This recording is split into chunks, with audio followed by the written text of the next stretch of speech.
Hello everyone.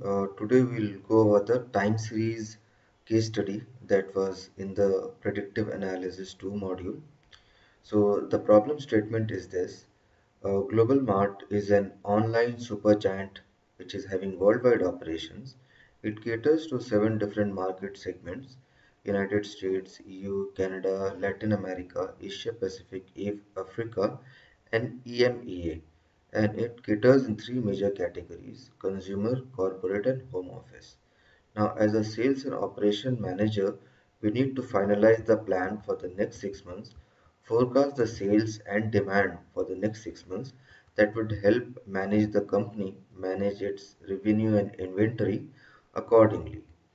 Now, finally, we find out the two most profitable and consistent segments from the 21 segments and forecast the sales and quantity demand for these segments for 6 months. Let's get rolling. Now, as part of our data understanding and data preparation, we load the retail store data set. It has almost 51,000 entries and 24 dimensions of variables. We check for the not applicable and the duplicate part. Now, as this is a time series module, the important thing here for us is to find out the column about the order date. When we go to the order date, we converted it to the date format so that we can do manipulation on top of that. And then we create a new column to denote the months in a linear order, starting with 1 for the base month, incremented by 1 all the way up to the 5 years of data that is present in the dataset. Now, what we do here is for each of the subsegments, that is United States, EU, Canada, Latin America, Asia Pacific, Africa, and EMEA, we find the profit coefficient of variation. Profit coefficient of variation is the ratio of the standard deviation of monthly profit to the mean of the monthly profit, and also calculate the mean monthly profit on and check which is the higher side. Finally, we choose the two most profitable segment.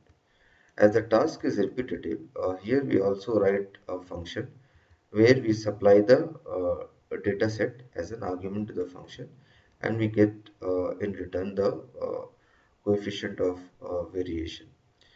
Then, as we do all this exercise, finally we find the most consistent and profitable sectors are Asia Pacific consumer and EU consumer. So we go ahead and we convert them into the time series data. Now we also do something that is called the smoothing the time series, so that we eliminate the unwanted spikes and edges along the curve that will impact the model prediction of the time series when we apply a model to it. Once we are done with this, we go ahead and apply the two methods of time series modeling: classical decomposition and auto ARIMA.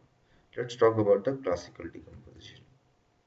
In the classical decomposition, we manually predict the seasonality and the trend through certain functions like additive, multiplicative, sine, cosine, straight line, and based on the trend, we come up uh, with the seasonality and the trend. Now, in our case, the local series is found out by the difference of the actual and the predictive values. So what is the predictive values? Predictive values is we kind of provide the seasonality and trend function to the LM, and then whatever we get is a predicted function, and then we feed it uh, to find out the autoregressive component or local series by the difference of actual versus the predictive values. Then on the autoregressive part, we check the ACF and the PACF. And finally, the residue, which is nothing but the white noise, is found by doing the auto ARIMA of the locally predictive series. And then the residual is plotted.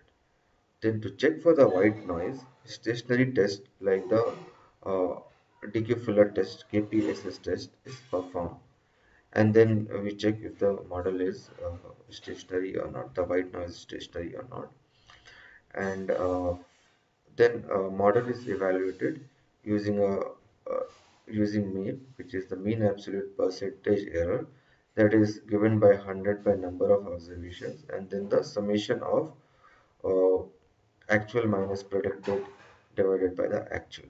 So that is what will give us the mean absolute percentage error.